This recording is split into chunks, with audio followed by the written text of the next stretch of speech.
Good afternoon, everyone, and welcome to this afternoon's national webinar, Critical Connections, Strategies for Fostering Engagement and Retention Among People Reentering the Community from Prison or Jail.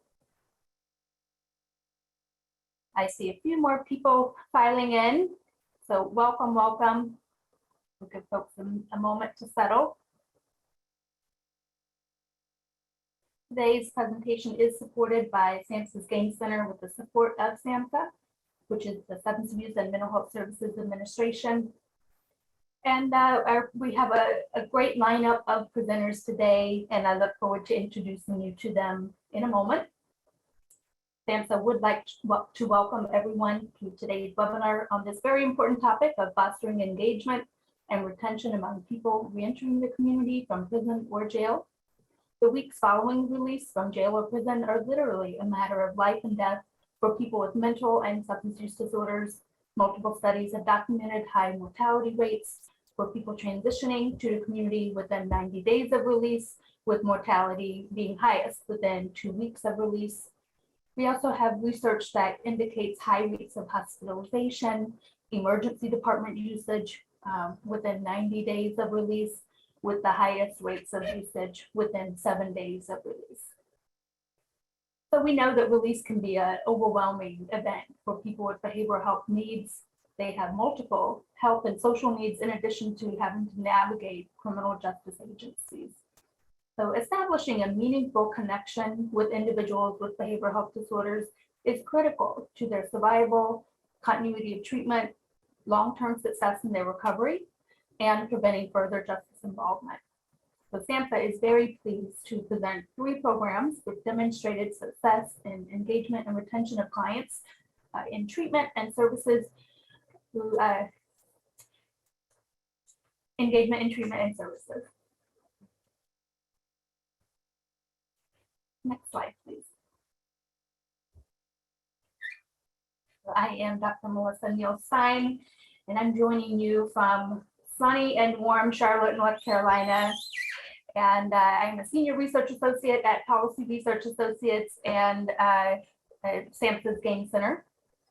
And I'm going to cover a few opening or introductory items before we dive into our presentations. First, the views, opinions, and content expressed in this presentation and discussion do not necessarily reflect the views, opinions, or policies of the Center for Mental Health Services, the Center for Substance Abuse Treatment, the Substance Abuse and Mental Health Services Administration, or the U.S. Department of Health and Human Services. If you have any questions for the presenters or in regards to technology, please type them into the Q&A pod at the bottom of your screen. And at the conclusion of the presentations, we'll address as many of your questions as time permits. Noting that if you have a question for a particular presenter, please be sure to add that to your question. We'll also be conducting a couple of polls throughout the event and appreciate your participation. When you see a poll pop up on your screen, just select and submit your response. You should have just seen one pop up just now. In terms of recording, this webinar is being recorded and slides will be disseminated via the Games listserv following the event. We will also notify you when the recording is posted to SAMHSA's YouTube channel. And a certificate of attendance will be available for download at the end of today's webinar. Please note that this certificate is for your personal portfolio, and we are not able to offer CEU credits. There is ASL interpretation for this event today. Our interpreters are Kim Morale and Megan Thorpe. We also have live captioning for today's event. To view live captioning, click Live Transcript CC, and that should be near the bottom of your screen, and then select Show Subtitles. Just a quick glance at our agenda today. As I noted, we've got 3 presentations for you covering programs in both urban and rural areas in the United States. So we're really excited to share these programs with you. And now I'd like to introduce our speakers. First, we have Enrique Manrique, He is a project supervisor with Serving Children and Adults in Need, also referred to as SCAN, in Laredo, Texas. He has been with SCAN for the past 21 years. His role involves the implementation and administration of federally funded projects, as well as conducting clinical supervision of his staff. He has a master's in counseling psychology and holds 2 state licenses in Texas as a licensed clinical dependency counselor and a licensed professional counselor. And next we have Steve Adami joining us with 2 of his colleagues at the San Francisco Adult Probation Department. Mr. Adami is the director of the Reentry Division for the San Francisco Adult Probation Department. He spent more than 25 years experiencing substance use disorders and incarceration in jails and prisons. He is now in recovery.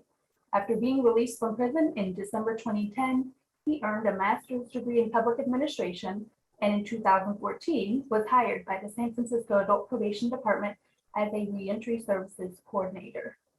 He scaled the ranks and was named director of the Reentry Division in 2021.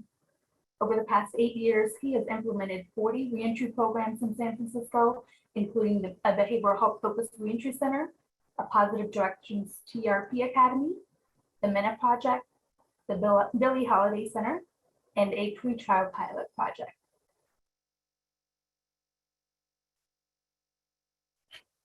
Destiny Pletch is the Reentry Services Manager with the San Francisco Adult Probation Department.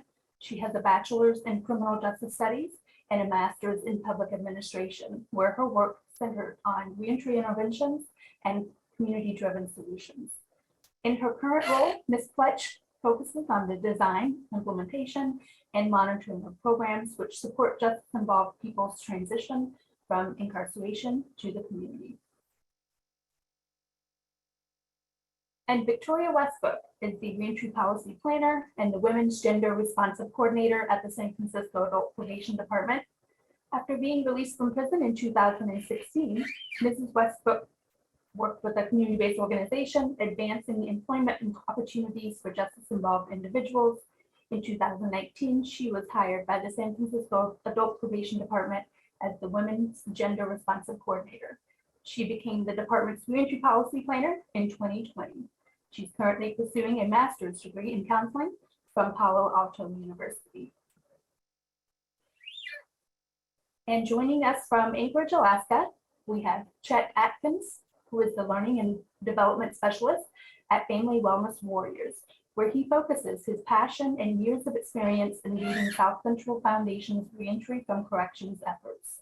He has been a tri-chair for the Anchorage Reentry Coalition since 2017.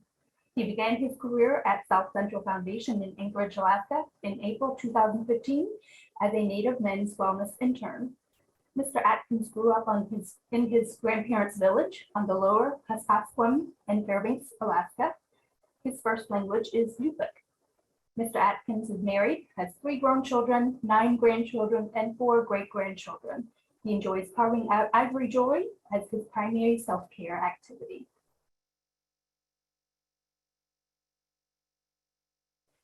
And Luann Calcas Lopez is Sichangu, Lakota Oyate, and Mestiza, and she brings a background of social justice, community organization, and equity work to her role as Senior Learning and Development Advisor for Family Wellness Warriors at South Central Foundation in Anchorage, Alaska. She is the Vice Chair of the Alaska Institute for Justice Board, Alaska's only legal aid nonprofit for immigrant, refugee, and human trafficking survivors. She has presented and consulted nationally and internationally on ending cycles of intergenerational violence through culturally rooted and trauma-informed approaches. Raised on the Athabascan homelands after leaving her birth country due to civil war, she is a tribally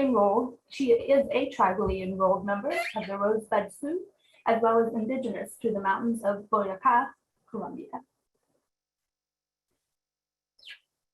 And as we were going through our presenters,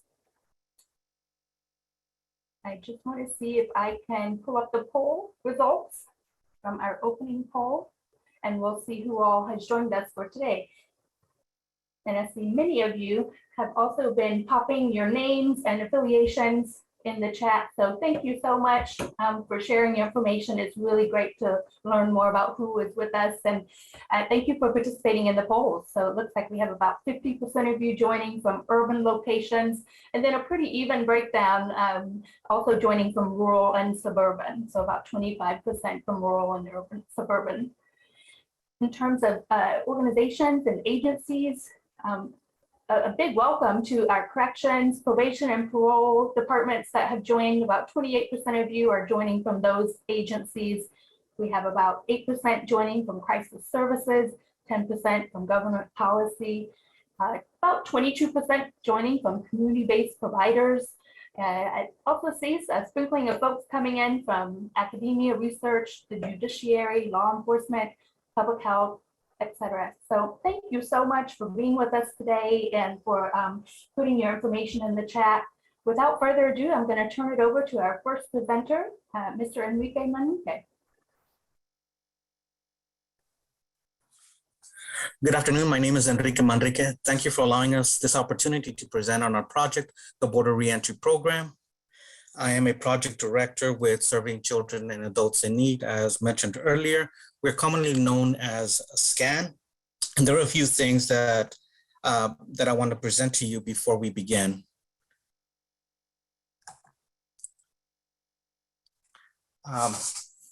We are located in South Texas, running along the US-Mexico border. Our population is 96% Hispanic, and at least 90% of us speak another language other than English. The poverty rate in our area is 31% as of 2018. However, those numbers have been going down these past few years, so we're really grateful for that compared to Texas, which is only at 13% poverty rate. Another important thing to know about our area is we have been designated a health professional shortage area for mental health, dental services, and healthcare services. I know it says 2014, and I apologize for that, but that is 2021, and that can be looked up at HRSA.gov. So the numbers, the date is 2021, and I apologize for that. What does this mean? Well, we are medically underserved. We are medically underserved area, specifically regarding mental health. I believe we have one psychiatrist in our area. We have a population just under 300,000. We are a very rural area, so driving long hours is just part of what we do. One of the good things that has happened is the incorporation of telehealth, where we are now able to access more psychiatrists in our area through these types of services. So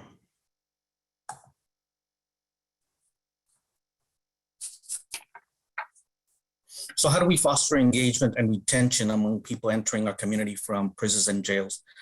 So what I'm about to share with you are just a few of the things. This is not all the strategies that we use, but I believe these are some of the ones that have allowed us to have some success with this particular project. So there were two ideas that we used to guide us as we began to envision our project. The first one was to establish a solid foundation for the project, and the second one was focused during program services. So what I'm talking about, when we're talking about establishing a solid foundation, we were looking at the hiring process and looking at our community partners. And then when we were eventually committed to the project itself, we looked at training, how to provide the services to the community, and how we work with our community partners. So the very first thing that we did is the hiring process, the interviews. The interview questions themselves are not agency-based. These are tailored to the program, and they're tailored to the individual role that the person is going to take. So once these questions are, these interview questions are completed, of course, we submit them to HR. But again, the interview questions are tailored to the program and to the role that the person will be taking. So when we look at the interview process, we focus on what are some of the characteristics of our population. So definitely looking at the reentry population and including people experiencing homelessness. A lot of the times, especially with our experience, these two populations tend to go hand in hand. So when we do interviews, of course, it has to be the project director, in this case, myself, another supervisor, and definitely if we already have people on board, individuals that will be working directly with this program. So they're all invited into into the interview process. It might be a little bit intimidating, but we're trying to get we're not looking for the smartest person. We're not looking for the most credentialed individual. We're looking for the person that is empathic, that has done similar work or understands the work, for the person that can really click with the group that we have. So those are the things that we're looking for in the interview process. And we're very honest with them at the beginning, letting them know the work that it entails. And this, of course, includes that one of the things we learned is doing the services are not, in this case, we're doing mental health services, that the services are provided out in the community. We're not off, we do have offices. It is not entirely office-based. We do go out into the community where the individual is. So this is one of the things that we share right off the bat. Again, we're looking at getting the right people to work with this particular population. And again, when we first start off working with individuals, it's a team-based approach, meaning that when we do go out, we go out in pairs, counselor, case manager, research assistant, even myself, when we do these first initial visits. So that was the first strategy that we focus on. Second, we start looking at community partners. How do we maintain and sustain the relationships as we work with these individuals? This included the public defender's office, the sheriff's office, before COVID, the state of Texas criminal justice system. So aside from having stakeholder meetings, which would take place every quarter, we try to meet with them more often and frequently. We would make phone calls, we would schedule meetings. And in these meetings and these phone calls, I always try to include staff members as well, not just supervisory staff. And again, this is just to get people to know each other. And this has worked really well when we deliver our services, specifically in the county jails and working alongside the public defender's offices.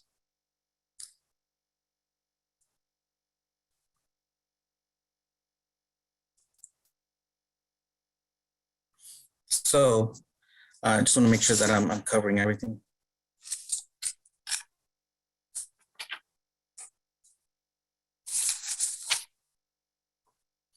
And now we move on to trainings. This was the second part of our strategy. Once we got the program going, one of the things that we've come to recognize through years of experience, annual trainings don't necessarily prepare an individual to do the job. This is something that we learned after years and years of experience. We have a very robust training system at our agency, where not only do we have the annual trainings, we do have follow-up trainings at 6 months. And aside from that, we meet with our clinicians and other staff at least weekly. So we have the annual trainings, the follow-up trainings at 6 months, and the weekly supervision of our clinicians. So this is all ongoing. We have an hour that we set aside to review audio sessions of the discussions that the clinicians are having with clients. Plus, there is a half an hour read section prior to that hour where we review a specific, kind of like a reading type of club, where we read a particular book regarding to the work that we do. And we cover this during this particular process. And in doing so, here we start identifying individuals that can be experts in our field, such as people going to different types of trainings and developing expertise in the particular approaches in counseling that we have. So we do take advantage of training opportunities that show up, such as going to trainings like the Matrix, acceptance and commitment therapy, eventually developing these expertise. And these individuals are the ones that help us with the trainings as we start working with staff as they prepare to work with clients. So these staff that have developed these particular expertise after some time, we're able to use that particular skill. And again, one thing that we learned about not just doing trainings, but how we execute these types of trainings. The trainings have to be interactive rather than lectures. How do we get staff involved in the trainings? How do we get them to invest in what we're teaching them? So these are just some of the strategies that we do to prepare our staff. The most important, which is our second one, is the service itself. So aside from the training and selecting the people to work with us, the services that we provide are not office-based. We go out to where the clients are, and this particular item is told to them during the interview process, that the work that we do will be street-based. It's a street-based approach. Again, the initial visits, because we are unfamiliar with the individuals, we do them in teams, and this is something that we practice. And again, we use this from the very beginning, and this is emphasized to our participants and again to our staff. Apologize, went a little bit fast. Finally, I come back to community partners, as I mentioned earlier. Not just getting to know them, but even after the project ends, having that connection, still meeting with them. This has been our experience that has made these projects that we work with so successful, that the ability to still communicate and have that relationship with the public defender's office, with the sheriff's office, with soup kitchens, with homeless shelters, even though the projects end, continuing that relationship. So when we do have another opportunity to work together, we still have that relationship set. And thank you. This concludes my portion of the of the discussion. Any questions that I believe, let me know. And I'm gonna hand it over to Mr. Steve Adami. Thank you, Enrique. Hi, everyone. My name is Steve Adami. I am the Reentry Division Director for the San Francisco Adult Probation Department. I wanted to thank the team from Policy Research Associates and SAMHSA for inviting us today. We are definitely excited to share our work and strategies that promote recovery, engagement, and retention. I think my hope is that you'll leave this presentation energized and take it back to your own work and really realize that when a group of people come together and roll up their sleeves, you can really create energy that helps people change their lives. Next slide.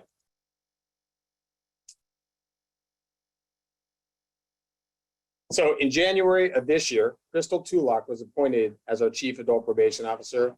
She's been with the department 22 years. She is the first Afro-Latina chief in our department's history and the first person to actually rise through the ranks to lead our department. You can see from our mission statement that we are really entrenched in the community and engaged in the lives of our clients. we really see our role as a balance between social work, social justice, and law enforcement. Next slide. So a little bit about my team, my division, and our work.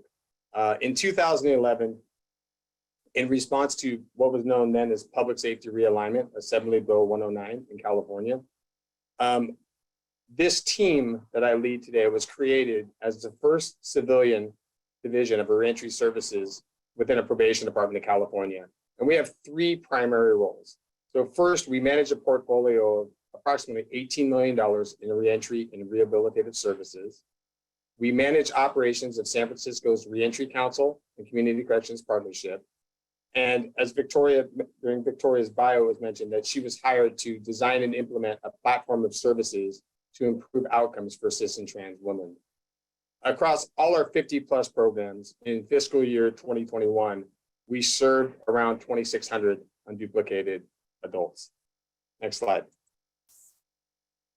So this is a list of our community partners in San Francisco that manage the day-to-day operations of our programs, and our services range from a multi-services one-stop reentry center, clinical and reentry case management, medication management, drug treatment, supportive transitional housing, therapeutic teaching communities, mentoring, one-on-one therapy, employment services, violence prevention, and more. Next slide. So our reentry care and treatment network really is the foundation of our recovery, engagement, and retention strategy. Our reentry services complement our supervision strategies by providing a kind of a unique blend of opportunity and accountability. So our integrated services are designed to address the criminogenic needs of our clients, as well as the community functioning factors. On the left, you'll see the symbiotic nature of our reentry services, which ensure this holistic approach to rebuilding lives and promotes the clinical, cultural, and community needs of those we serve. We just started designing and implementing programs in 2012 because traditionally our clients have been failed by every public system. So we moved to a model that was more independent and provided our partners with real-time access to reentry services. So like our goal is just not to house people or just not to provide case management services, but we have one foundational goal, and that's help people rebuild their lives and permanently exit the system. So it's through our reentry care and treatment network that we're able to advance our mission of protecting the community, furthering justice, inspiring change, and prioritizing racial equity so that all people may thrive. I am now going to turn the presentation over to Victoria Westbrook, who will share some of our concrete strategies that we operate daily. Next slide. Thanks, Steve. So the first program we implemented in 2013 was the Community Assessment and Services Center. This center was California's first one-stop multi-services behavioral health focused reentry center and is currently managed by the University of California, San Francisco. This is really our core strategy to increase engagement and retention. As you can see, there are numerous services clients can access on-site at our center, leading to continued engagement and increased retention. The clinical and reentry case management, the outpatient substance use disorder treatment, the medication management and distribution, as well as one-on-one therapy have been some of the services that have been most impactful for our clients. Next slide. The primary strategy we use to facilitate ongoing engagement is through a forensic assertive community treatment model of case management, otherwise known as FACT case management. This model of case management addresses the criminogenic risk and needs of our clients by providing services that are client-focused, community-based, time unlimited, and delivered by a multidisciplinary team, which includes a clinical case management, a peer specialist, and a deputy probation officer. Currently, we case manage over 300 clients, and the average length of time a person participates in case management is approximately 2.5 years. Next slide. The CASC utilizes a variety of strategies to promote engagement and retention. Most are centered on building a community of people all committed to making positive life changes. We have found that this connection is really one of the biggest things that helps our people achieve success. A great example of this is the Recovery Pathways Initiative, in which commits to providing up to 2 years of free transitional housing if someone completes 90 days or more of drug treatment. In this way, we incentivize treatment and strengthen client success in our housing programs. We make it a priority to celebrate accomplishments and build out lifelong networks of support. Pictured on the slide is our wall of change, which is a visual recognition of transformational change at our center. Next slide. Hi, everyone. Thank you, Vicki. The Adult Probation Department, we are really fortunate to fund 17 housing programs serving over 400 justice-involved adults daily. All of our housing programs incorporate accountability and opportunity through program requirements such as case management, weekly groups, and participant savings programs. And today we're going to highlight 4 of them for you. Next slide. The Billie Holiday Center was designed as a low barrier, low threshold program to support homeless and recently released justice-involved adults. This program serves as an entryway to our portfolio of housing and treatment services. Participants can work with a clinician or a case manager to connect to next step resources. And by doing so, we strengthen client outcomes, engagement, retention as they navigate across other APD funded programs and services. Next slide. The MINA project, which was recently launched in May, fills a gap in San Francisco's need. We're providing housing with on-site clinical services, medication management, and groups to dually diagnosed homeless justice-involved adults. This project expands access to transitional housing and behavioral health services to people in the justice system, reducing our over-reliance on incarceration and safely reducing San Francisco's jail population. Next slide. The Her House program is a 12 to 18-month gender-responsive alternative sentencing program for women, for justice-involved women and their children. The uniqueness of Her House stems from a multi-agency collaboration, which leverages each organization's expertise in recovery and gender-responsive trauma-informed services. The collaboration offers participants to access a broad array of community support, where participants can develop the skills to take on life's challenges, overcome barriers, and become empowered to take charge of their health and wellness. Next slide. And then finally, we have a really unique program that we're excited to. It's unique for San Francisco, at least. It's exciting because for over 3 years, we worked with leaders in San Francisco's recovery community, all who were formerly incarcerated and in recovery. And we developed a platform of recommendations to improve drug treatment outcomes in San Francisco. And the Positive Directions TRP Academy is a direct result of that, launching in August 2020, and is an abstinence-based alternative sentencing program for justice-involved men, which is really unique in San Francisco. You would think that would be standard across the country.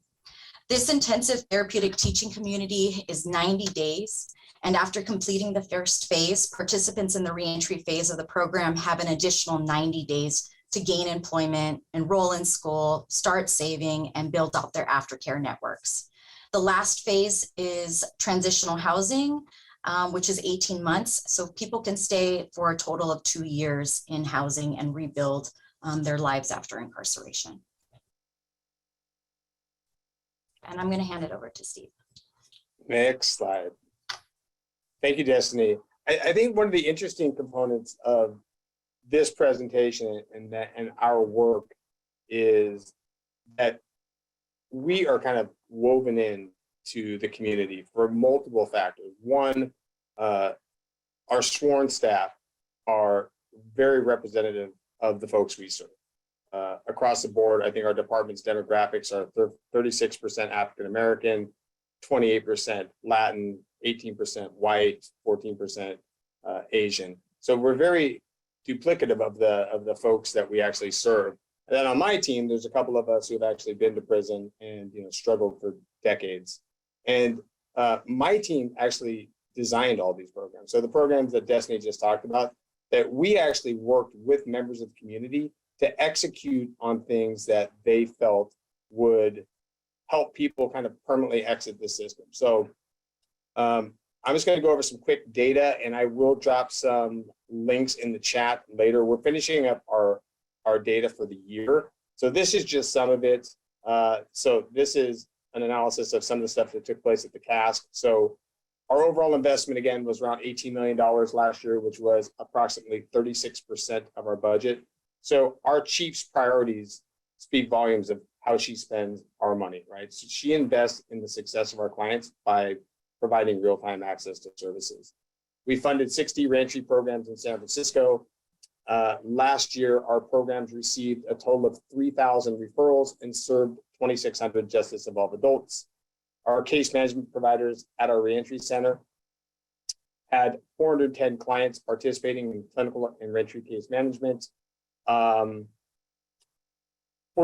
of the participants were between the ages of 18 and 35. 48% of the participants were African American.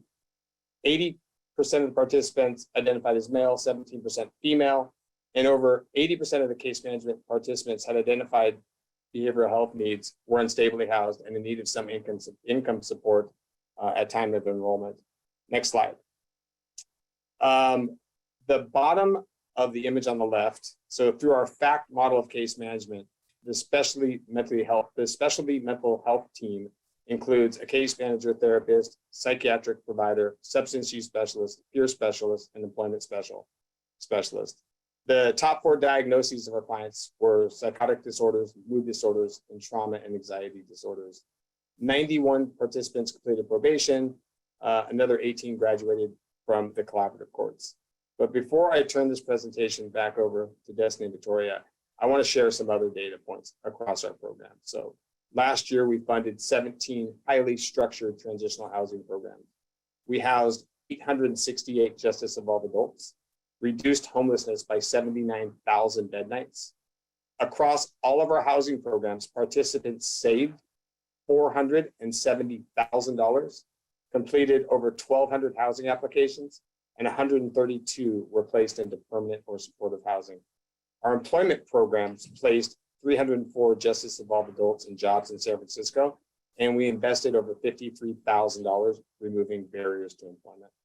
So I think I'm turning it back over to Destiny to talk about some of our strategies during the pandemic. Thank you. So Steve's data is amazing, but during the time of COVID, it was a initial challenge on how we would rethink our service strategy. And so it was interesting time for us at the Adult Probation Department in San Francisco. Like many providers, we had to adapt and figure out how we were going to engage people in a time that brick and mortar services were typically shutting down. And so we created throughout the pandemic between March 2020 and December 2021, a number of strategies to keep people engaged and retained in our services. So the next 3 slides, I'm not going to go through every individual initiative that we did. Some we highlighted throughout the course of this presentation, but I'll just pick out some things to share. Next slide, please. Between March 2020 and December of last year, we launched 8 housing programs, including an emergency housing program for people released on pretrial, further reducing the jail population as COVID transmission rates spread in custody. So that was a really big accomplishment for us. We moved to a number of our services to a virtual online space, installing tablets in all of our housing sites so that education, employment services, one-on-one therapy, and our reentry centers, groups, and classes could continue. Next slide. And we're continuing and picking this up. So all of the data that Steve shared earlier in his slides, really are a culmination of us continuing the work over these past 2 years during the COVID-19 pandemic. Thank you. And to learn more about our information, you can check out the websites that we have here, reentrysf.org and sfgoso.org, which is an online resource directory that our colleagues at the Last Mile built for us out of San Quentin State Prison.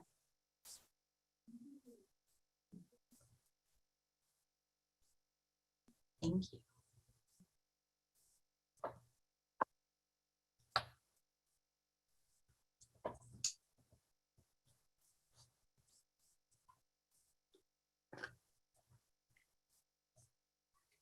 Hello, thank you. Wonderful learning from one another this morning. My name is Luann Hawkes Lopez. I'm a Senior Learning Development Advisor with South Central Foundation. Speaking to you from Anchorage, Alaska. It's wonderful to be with you. And I'm Chet Adkins, UPIC. I'm the Learning Development Specialist. And the thing that was missing from my bio that I should have added was that I'm 62 years old, and between the ages of 18 and 55, I did a little better than 29 years locked up.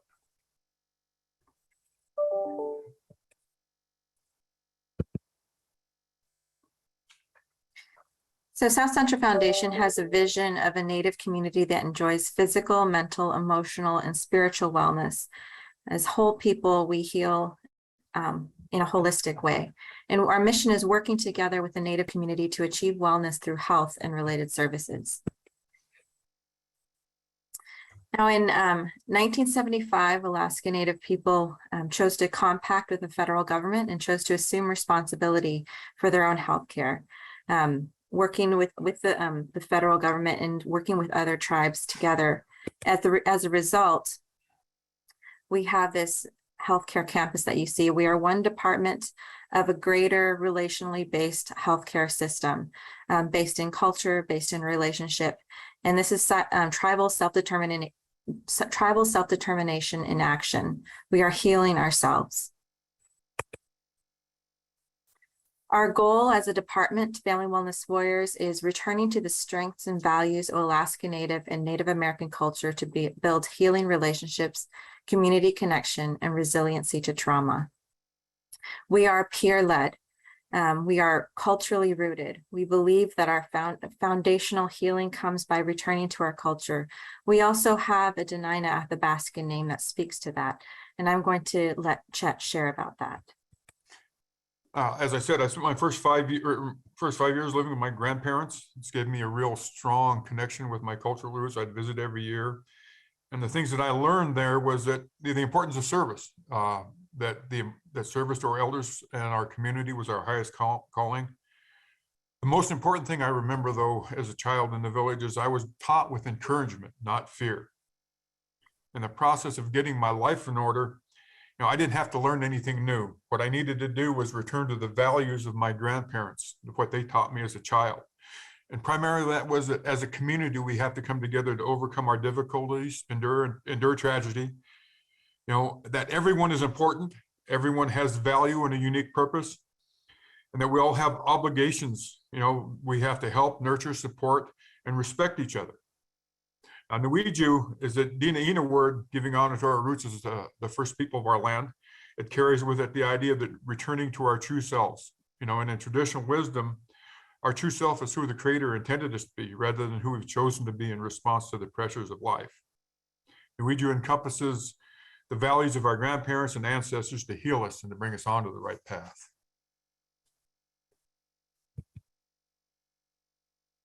Next. So Family Wellness Warriors has several focus areas. We work with people who have experienced and who have caused domestic violence, child sexual abuse, child neglect. We work with those who have service-related post-traumatic stress and trauma. We work with families that are connected to the Office of Children's Services that are working to reunite. And we work with reentry and corrections, which will be our focus of today's presentation. And the way that we do this work is through training intensives, support groups that we call learning circles, and therapeutic communities that we have within corrections. As Indigenous people, the importance of our elders and respect for elders is ingrained into our DNA. And elders are a very important part of restoring our wellness. For over 100 years in Alaska, there's been a culture of silence around harm, neglect, violence, and that stems from the epidemics of Great Death that started between 1880 and 1930s, and the boarding school experiences that a lot of us experienced. And a huge part of our success of healing has been our elders stepping up and talking about their hidden pains, about sharing their stories. And in doing so, they've given us permission to share our stories, to break our silence, and to begin to heal. Next. As men, we have to see the difference between who we were created to be and who we've chosen to be. And for most of us, we must choose to be the protectors of our families. And the primary things we need to protect our families from is ourselves. And by that, I mean the people that we can become and slide into if we're not very intentional about being the protectors of our families. As a boy, I saw and I experienced abuse. As a young man, I became the person that I hated the most as a child. I became my father. As an elder in my second marriage, my greatest responsibility is to protect my wife, my children, my grandchildren, my great-grandchildren from the man that I was and the man that I could be if I'm not intentional about being their protector. My second greatest responsibility is to make sure that my actions match my words, especially as a role model on how to live out our cultural values. Next. We focus on root issues. To do that, we got to look below the surface, look at our stories, look at our lives, acknowledge events that allow us to begin to heal. When we look through, root issues through sharing our stories, we are able to recognize the lies that we've been told and see the truth. We see the relationship between trauma, history, and unhealthy coping. We see that we're not a defective or broken people. We see the subliminal lie that we are less than, which makes us believe that failure is our fate, leading us to accept the lie and self-sabotage. We see that substance abuse is linked to trauma. The drugs by themselves are not addictive. That is the intersections of drugs and trauma that makes drugs addictive, be it our trauma or the historical trauma of our ancestors. In my own family, we've experienced trauma. We've made bad choices, used alcohol and drugs to cope and numb ourselves. And when I think about people healing, it's a personal story. It's not for the strangers that I don't know. It's for my neighbors. It's for my friends. It's for my family. It's for the people I love. It's for myself. Next. When we hear the words domestic violence or abuse, we hear an accusation that men are the problem. And it's true, there are a lot more of us men in prison, locked up, and a lot more men than women that harm. But we are also part of the solution. We got to be part of the solution for ending violence. We as men, we got to step up. We got to use our strength the way that was intended to protect the people that we love, our families, our children, our grandchildren, and our communities. We believe that to truly break the cycle of violence, we need to work with both sides, those who've harmed and those who've been harmed. If you think about it, most people who have caused harm have been harmed. And we believe to break the cycle of abuse, we need to empower both sides to heal. And the difference between someone who is being harmed or harming others is often dependent on where you break the cycle. Next. Nuiju is based on the belief that Alaska Natives, American Indian cultures are the strength of our communities and the foundation of our resilience. Our efforts are based on the belief that healing and restoration are possible for individuals, families, and communities. We have the philosophy that healing and restoration needs to happen in a holistic approach. We are a spiritual people, and who we are cannot be denied. For healing, for restoration, we need to create space and opportunity for men and women to have their culture and their faith to be part of their healing and their identities. When we talk about prisoners, most will return to the community. Many of us will return to our families. It's our goal to provide the tools for healthy ways of relating so those cycles of harm can be interrupted, can be stopped. We can't deny that, abuse is cyclical. We've seen 3 and 4 generations of families go through the correctional system in Alaska. In my own family, my father did time. I did time. My brother and two of my sisters have done time. And in March of 2019, 2 weeks before his 18th birthday, my grandson was arrested and has begun serving a 40-year sentence. Now we've all got to talk about all of this openly, the harm experience, harm committed, and how we pass the trauma from one generation to another if we're going to stop it from continuing. Next.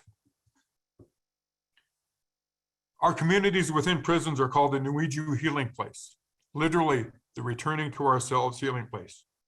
Nuiju is a therapeutic community, and as such, it has, peer support and peer accountability as part of it. But one of the most important parts of it is that it needs to be as separate as possible from general population. The convict code or the criminal code at its core comes down to one simple idea. I will keep your secret if you keep my secret so we can keep doing what we've always done. In Nuiju, convict-related and based behaviors are challenged, and the beliefs behind them challenged, or are confronted and challenged. We all have to accept the truth that we are worthy of having a fulfilling life beyond what keeping each other's secrets can bring us.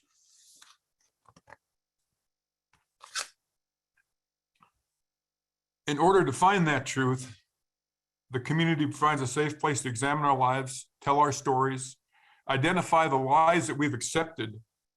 The community provides a safe place to reclaim our truth, identity, and strength. Returning to our true selves is not an easy path. It requires commitment and hard work. Life change requires us to revisit our harm experience without reliving it in order to release it from ourselves, to expel the pain instead of trying to escape from it. And when we connect with our true, and then after that, we have to connect with our true remorse for any harm that we've caused. Because true heartfelt remorse creates action. Action to change oneself, action to make amends, action to help others, action to make a difference. It's important that the men and women that are interested in the Nuiju program know what our goals are and are willing to do the work to heal.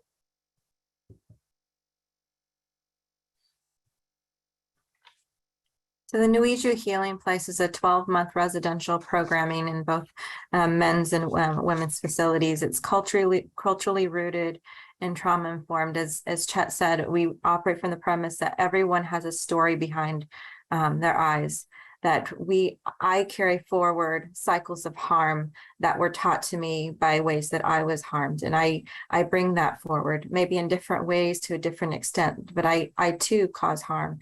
And from that place, it's a place of peer-led, no judgment, where we are in this together and we're sharing story together.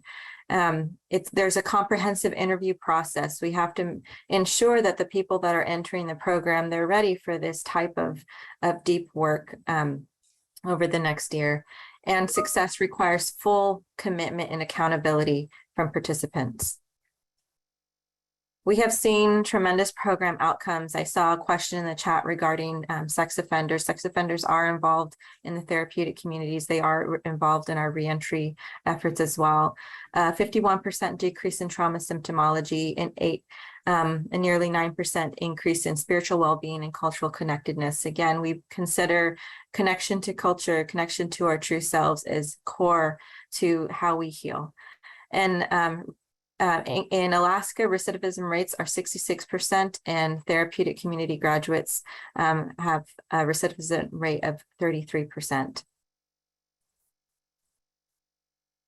So we're going to watch a video that highlights our reentry work. We don't just do the work within the corrections.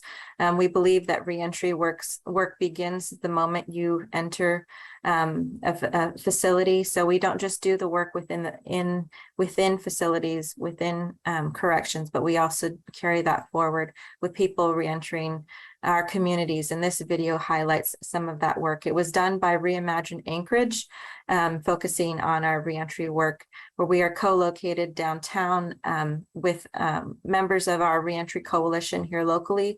A lot of our partners in reentry are located under the same roof just blocks from the jail, so people can easily access services, a number of services in one space.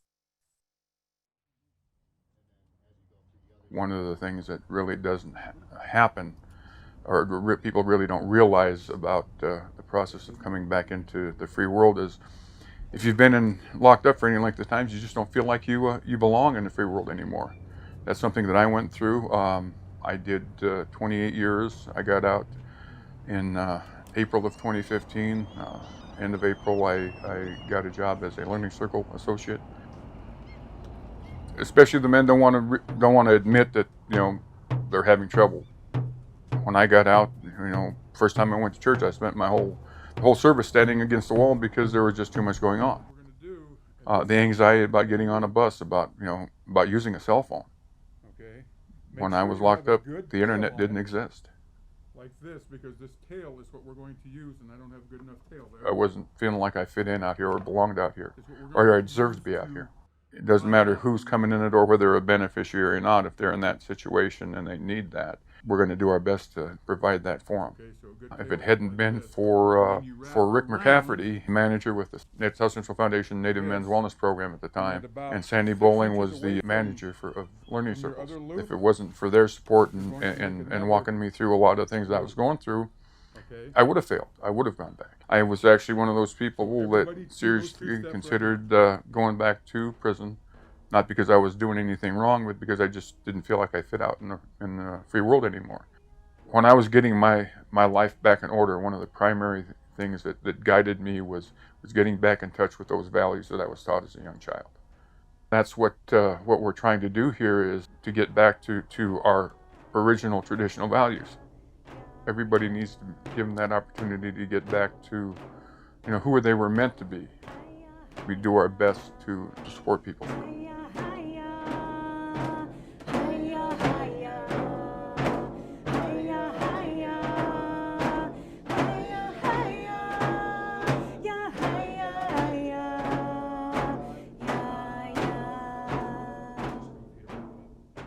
An Alaska Native elder told me once, in order for the entire circle to mend, everyone must be a part of that circle. And that's why we must work with people who have caused harm. That's why we must be within corrections and working with people who have been a part of those ruptures in our community.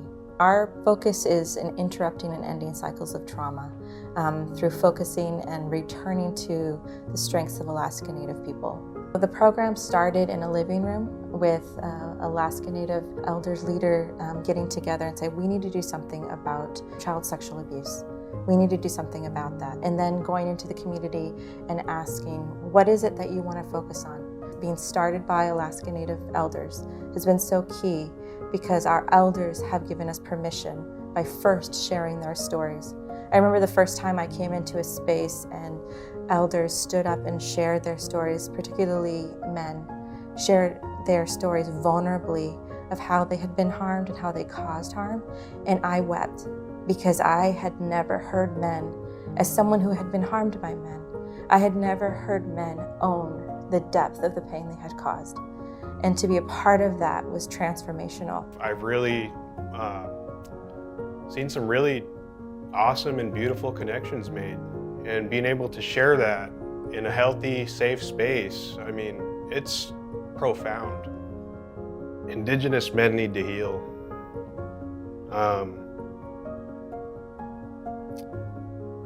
Indigenous men carry a lot.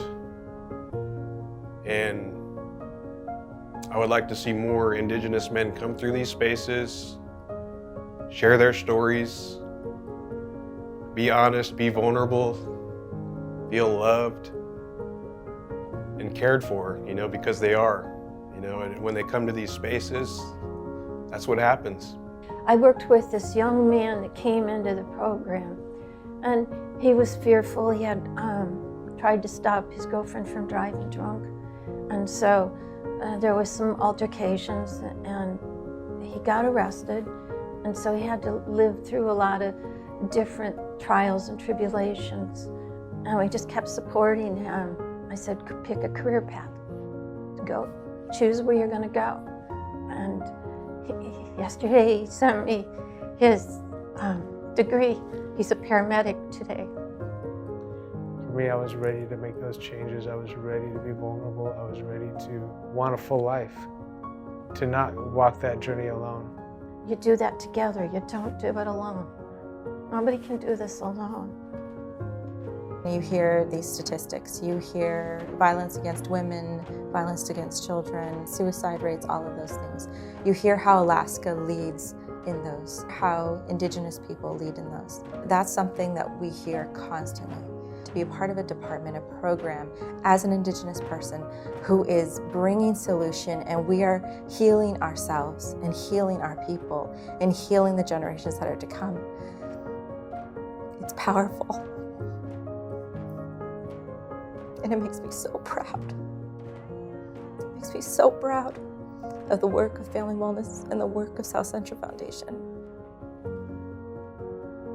That's what we continue to do, generation after generation of elders standing up, giving permission and saying, share those things, tell your story.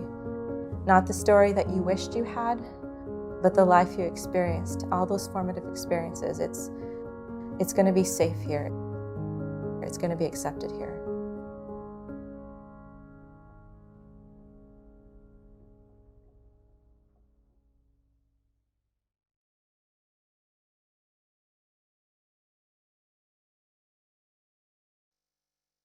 So I'm going to ask Chet to share a little bit about the challenges of reentry and how we work with folks who are in reentry through our services. Oh, yeah, one of the two things that I primarily do in my role here is I apply my experience to developing programs and curricula for the reentry process and for the guys on the inside. And the other one is I help to facilitate daily learning circles or support groups for the guys that are and ladies that are getting out and down at the Partners Reentry Center. And we have to deal with a lot of things that people don't think about. I mean, one of the biggest issues I had when I got out, and the ones that I see, is that you get out, you don't feel like you fit in anymore. And you don't feel like you belong in the free world. And the idea of going back becomes realistic. It becomes an option just because you just feel so alienated in the world out here. You know, that, and, you know, a lot of the anxieties that we have, you know, getting on the bus, you know, when I went to prison in 1987, you know, smartphones and the web didn't exist. There are a lot of people in Alaska that are getting out that have done significant amount of times. So that's something that we all have to deal with. But the key to what we do is you know, I try to do for others what was done for me, and that was meet them where they're at, help them through whatever they're going through. And even though these things just don't make sense to people that never gone through it, they're real to us. You know, anxiety about getting on a bus is not something that most people, you know, consider normal, but for us it can be. But that's the key, meeting people where they're at and helping them through what they're going through, not what you think they should be going through. I think that's about all I have at the moment. So this is more information. If you want more information about our program, you can use the links here, visit us. As we said, this is just one piece of the work that we do as a program. We do a lot of work within the community and to end cycles of trauma wherever they exist. It's been a pleasure to talk with you today, and we look forward to answering any questions you might have.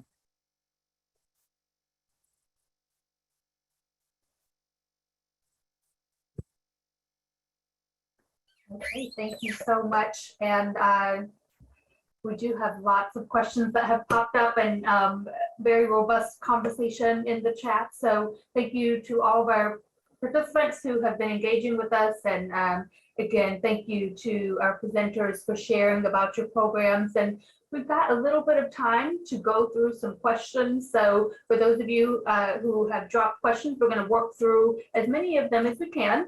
And thank you to everyone providing your thanks and your comments to the presenters. We really appreciate your feedback.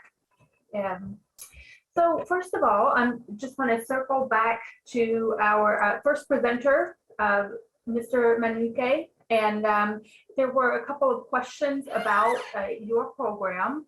And so just wanted to ask these questions and maybe get a little bit more context and information. So one of the first questions we got was, how many staff do you have on the team providing reentry services? How many were trained? And I think there were a couple of other questions too. So, but we'll start with that one.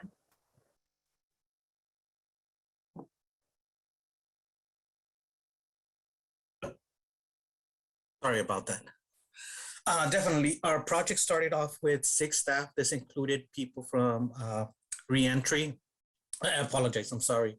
Peer recovery, case manager, research assistant, 3 clinicians, and myself, about 6 people. Now, when it comes to training, what we do is we do cross training. So when we do have a training available, it's not just for our program, we make it agency wide. Again, sometimes we do have individuals that would be a better fit in our project. So in this case, we would bring a person from another program that would do, we think would be a good fit for our program, and they've already been cross-trained. So when it comes to trainings, all our trainings are normally offered to the entire agency, not just the project itself.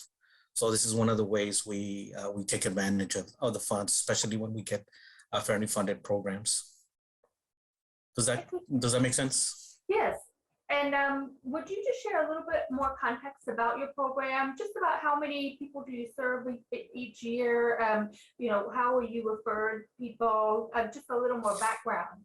So as far as how we get individuals referred to our program, this goes back to our community partners. So when we were establishing the project at the very beginning, we held meetings with the Texas Department of Criminal Justice, doing visits to Austin to meet with the individuals that have this population, or people that are exiting the criminal justice system. We meet with them. We meet with our local sheriff's department, as well with the public defender's office.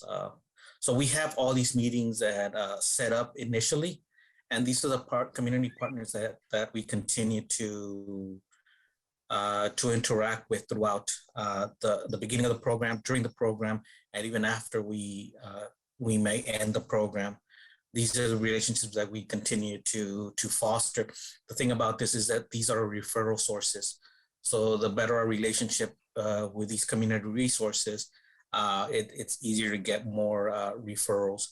One of the challenges was during COVID, when COVID initially started and Texas closed off its prisons to all outside visitors. So that really just left us back with just our local our local jail. But again, we've had a good relationship.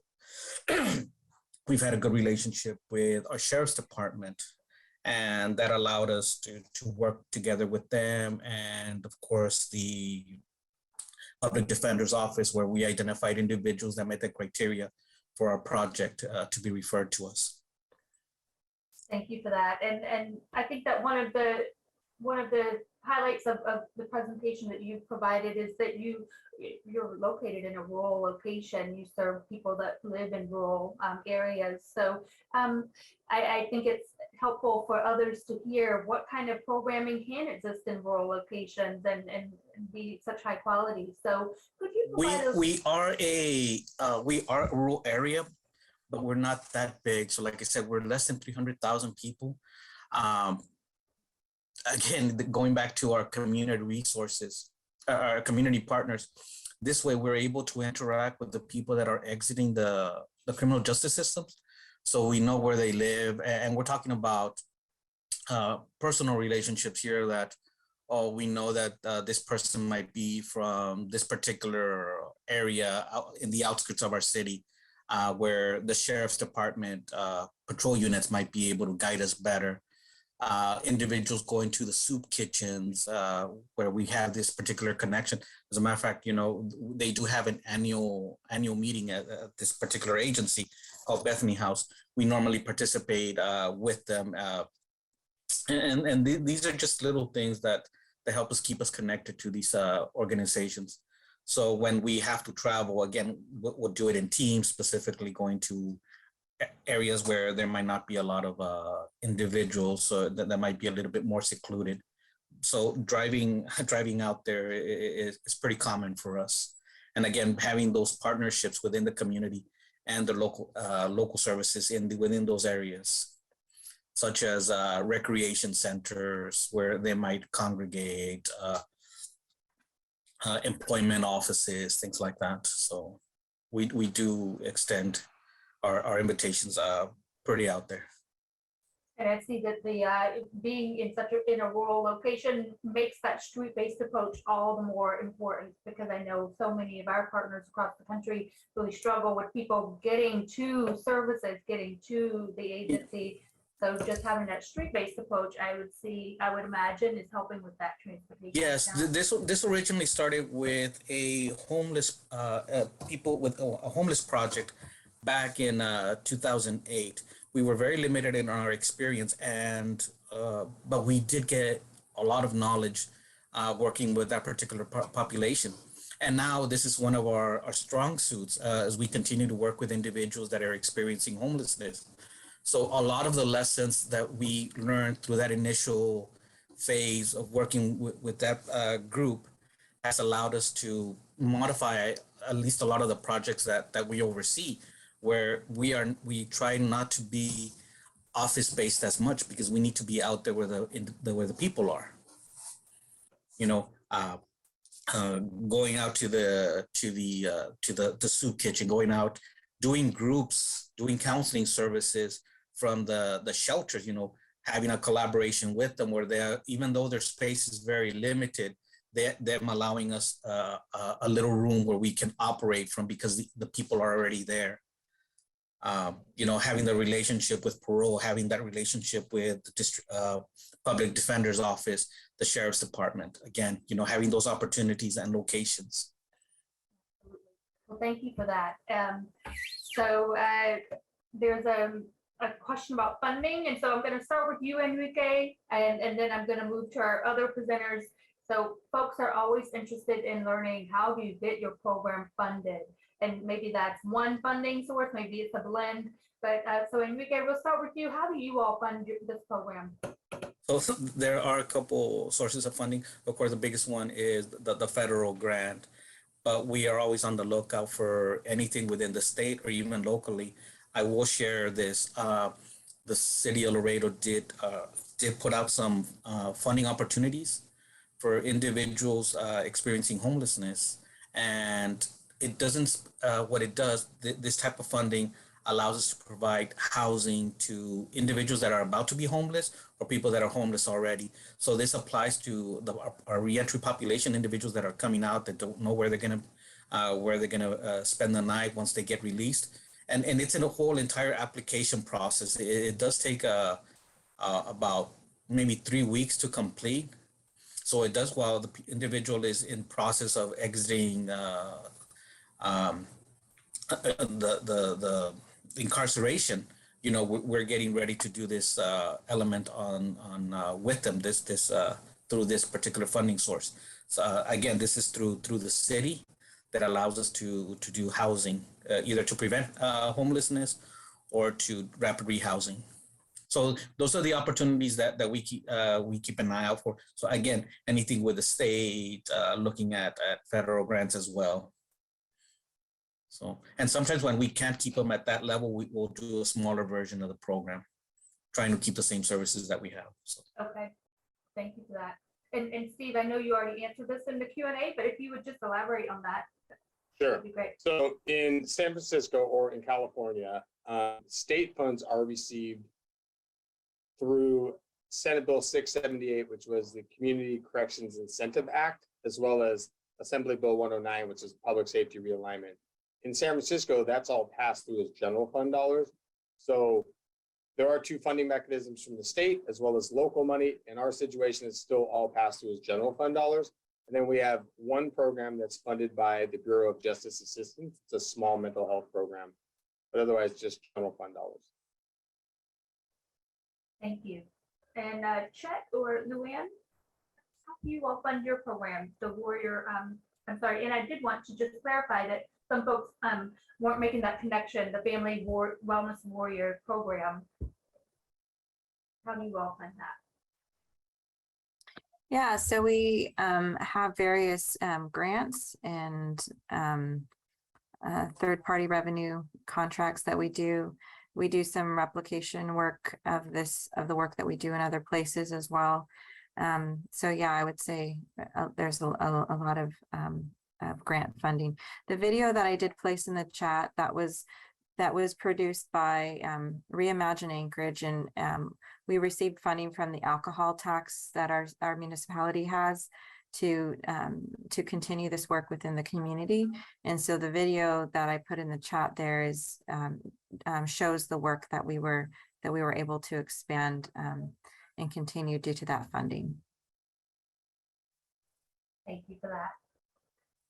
And another question is about cultural responsibility or culturally appropriate programming. And we see that we've got, a program based in Laredo, Texas, where many individuals are of Mexican American descent or Mexican descent. We've got a group in Anchorage, Alaska. We have San Francisco serve, and they let us know they do serve a large number of African American or people of color. So it is very important that we have services that are culturally responsive, and very clear through Chet and Luann's presentation how they incorporate that, and it's really foundational to their program. I still want to just talk about that and have a conversation about it. So across all three of our programs, how do you think about the culture of the people you serve, and what are some things that are really important to you in incorporating that in the programs that you offer? And really the connection I'm wanting to make is, how does that then lead to better engagement and retention in your treatment and services? So if we could, I think this time we'll start with the San Francisco group, and then we'll go with Enrique, and then we'll end with Luann and Chet. All right, thank you, Melissa. So a couple things. My team manages operations of San Francisco's Reentry Council, which is 17 city departments and 7 formerly incarcerated individuals. So we, as part of the Reentry Council, there are subcommittees, and the subcommittees have different assignments. So we're infused in the Reentry Council as well as the subcommittees, and work with the formerly incarcerated members to identify projects. And then from those projects, like we just did some research on the housing needs of justice involved adults. 2 years ago, we did one on the recovery needs of justice involved adults. And when there's a gap in services and we identify a need, we then work with the community to design and implement a program that's responsive to the needs of the folks in the community. So, I think when I started here, I got out of prison in 2010, and probably by 2013, everything was, like evidence-based practices, and members of the community were saying, like, that's great in some of the jurisdiction, but in San Francisco, where people were chronically homeless, living in tents, openly using drugs in public, and had a lack of resources, we need our own set of strategies to deal with the cultural competency needs of folks that we're serving. So we really work really well with members of the community to implement all of our programs. So there's some academic approach to it and a community infused ethos into those approaches, which kind of resonated. There was a comment in the chat about the Positive Directions TRP Academy that they didn't accept medication assisted treatment. We fund multiple programs that accept medication assisted treatment, but in that program in particular, there was leaders of the Black community were saying, hey, every time we send one of our clients to treatment, they're having trouble getting clean because everybody's around them on methadone, Suboxone, pain management, and we need a place where people can be free of that. And so to meet their needs, we designed that program with them. And it's, you know, that program's been at over 95% capacity since the day we opened it. Whereas licensed drug treatment programs in San Francisco are typically around 35 to 40% of capacity. But Victoria, do you want to chime in here on your work through the Reentry Council? Sure. So I oversee and staff the Reentry Council, and one of the first things that I helped to initiate was a new subcommittee called the Women First Subcommittee. Prior to that, we had two. One was legislation, policy, and practices, which just specifically deals with legislation that we bring to that the committee brings to the Reentry Council to get support so that they can impact the local legislation as well as the state legislation. The Direct Services Subcommittee really focused on, you know, services that were used by people coming out of jails and prison directly. But, you know, as many people know, like women are becoming incarcerated at increasing rates, even though there are still more men, but the rate at which women are being incarcerated is growing exponentially.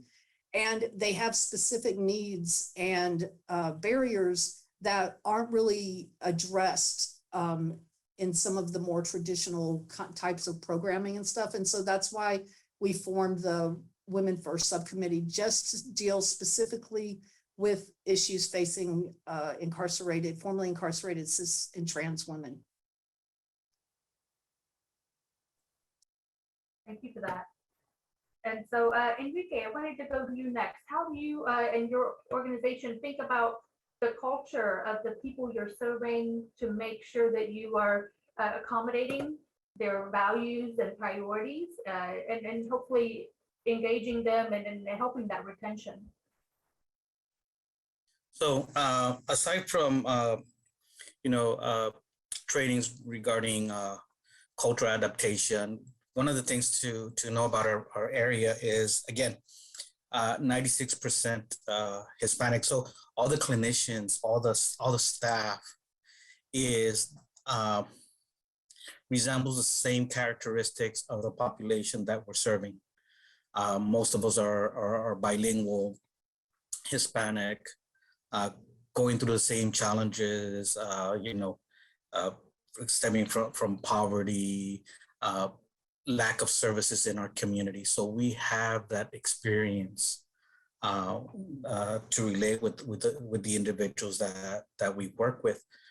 Part of as an agency, we want to make sure that we are trauma informed, that we have individuals, we have peers among our staff that can relate to the lived experience of the individuals that we're working with. So we try to incorporate all that into our service. And again, many of our clinicians that come from within the agency from other programs are cross-trained in what we do, and ensuring that we have that view. And we never forget that these are our people, the ones that we're working with. These are not just clients. Son como nosotros, they're just like us. And Luann and Chet, you definitely covered this in your presentation, but is there anything else you'd like to reinforce or remind people about considering culture and really embedding that into the programming? One thing that I would say is one thing that we've been told by people who have been incarcerated is that they've had to leave their culture at the door, that their loss of culture is complete when they enter corrections. And we really regard culture as the starting place and the place to return to when it comes to healing. It's not just something that we think about incorporating as a way to be culturally responsive. It is at the fundamental core of how we operate and how we work, because it is a huge strength. The damage that has come to us as Indigenous people has come by many, whether that be historically through government policies, church practices, that has told us that our culture is evil, and we are evil as a result.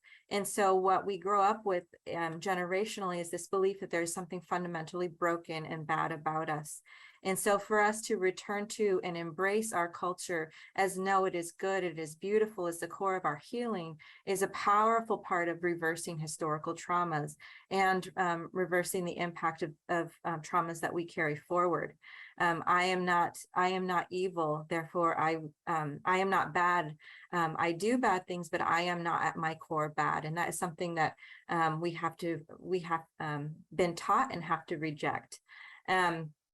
The other thing is Alaska Native men make up only around 8% of the population in our state, but in our state, they make up about 40% of the population in our prison system. And so it's absolutely critical. We cannot do this work and neglect or just lightly touch on culture. It is fundamental to healing and core to healing when we're working with such tremendously overrepresentation in our system. Thank you so much for that. And really hearing also threads of trauma and the importance of addressing trauma. And so if we can get to that in a moment, I'll try to, but I do want to work through a few more questions here. And there have been a lot of questions about housing, struggles with identifying or locating housing.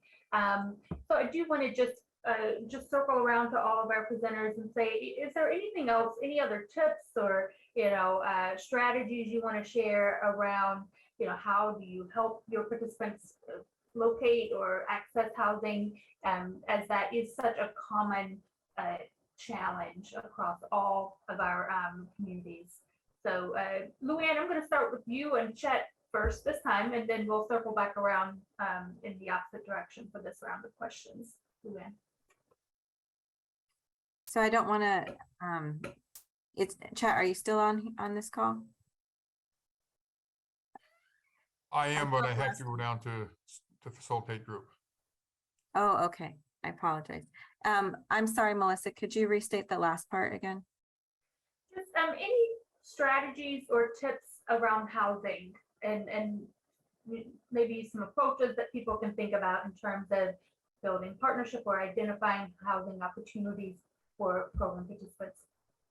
Yeah, so we work with the Anchorage Reentry Coalition, and we also work with Partners for Progress, which is a reentry center. We are co-located down there. We do not offer housing. We work with partners who do offer housing. Our work is in peer support, peer-led, peer-based programming that is offered. So, but we do work in concert with housing providers. Steve, I know you've responded to some questions about housing, but any just kind of tips or strategies that you all use to find housing or link with housing partners? Yeah, so we're extremely fortunate to be able to directly fund 17 kind of highly structured supportive living environments for the folks we serve. I think Destiny mentioned on a daily basis, we house 450 to 500 individuals on probation, parole, federal probation, those who are still in the pretrial phase of the process of their cases. What we did was we used to work order money to other agencies to provide housing for our folks, and they just didn't do well. And so, like we talked about, developing programs that were responsive to people's culture and needs. Substance use, homelessness are big issues in San Francisco. A studio apartment in San Francisco is $3,000 a month. So we had to figure out a way to address this myriad of needs of the folks that we were serving on a daily basis. So it'd be great if they could come to our reentry center and receive services during the day. And when the service center closes at 5 o'clock, they would just go back out to the streets, and that wasn't working. And so over the last 6 or 7 years, we've really developed this portfolio, especially with Destiny and Victoria.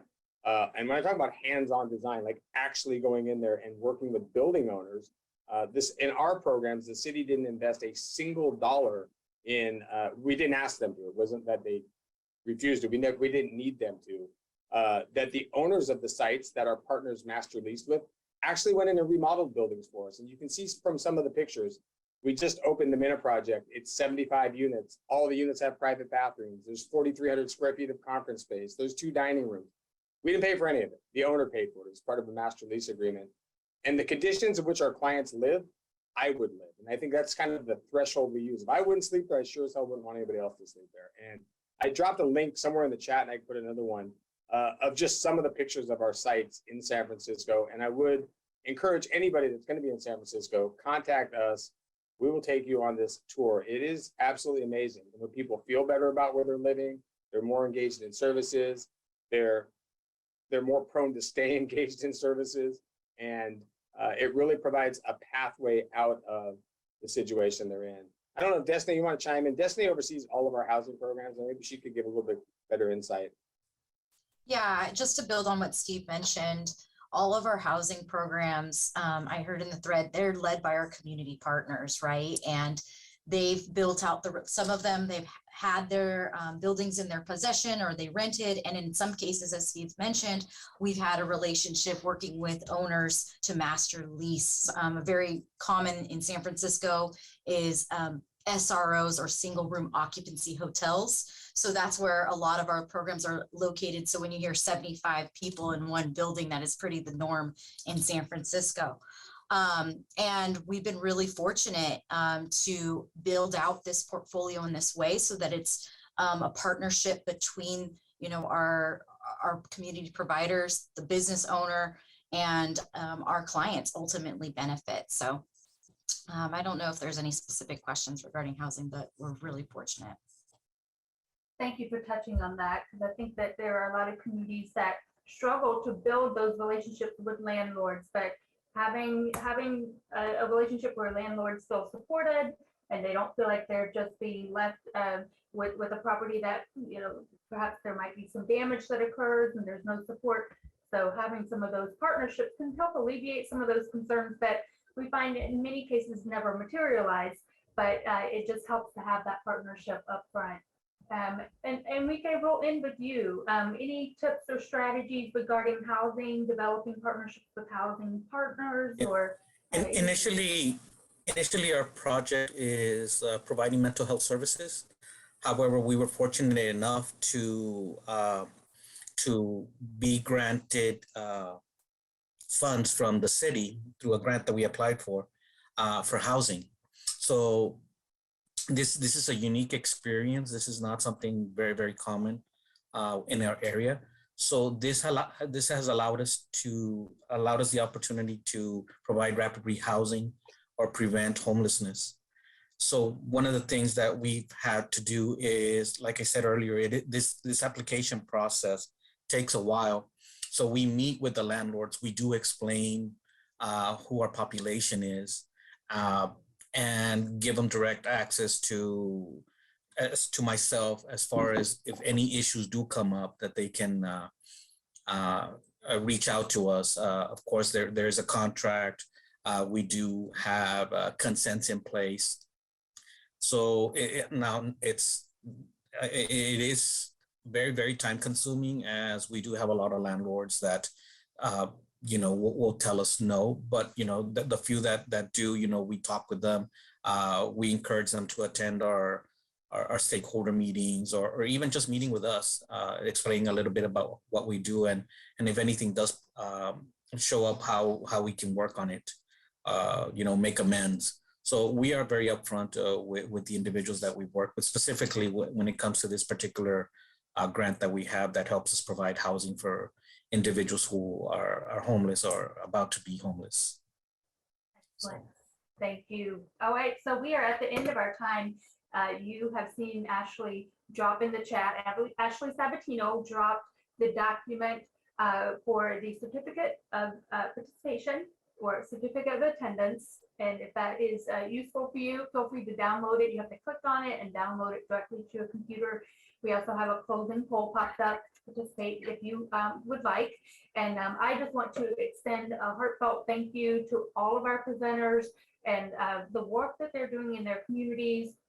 As I started the webinar, I said reentry is one of the most dangerous times of people's lives. So you all are saving lives in our communities, and I just want to say thank you so much for the work you're doing and for your time sharing about your programs with our audience. And it looks like from our chat, everyone else is also really happy to hear from you.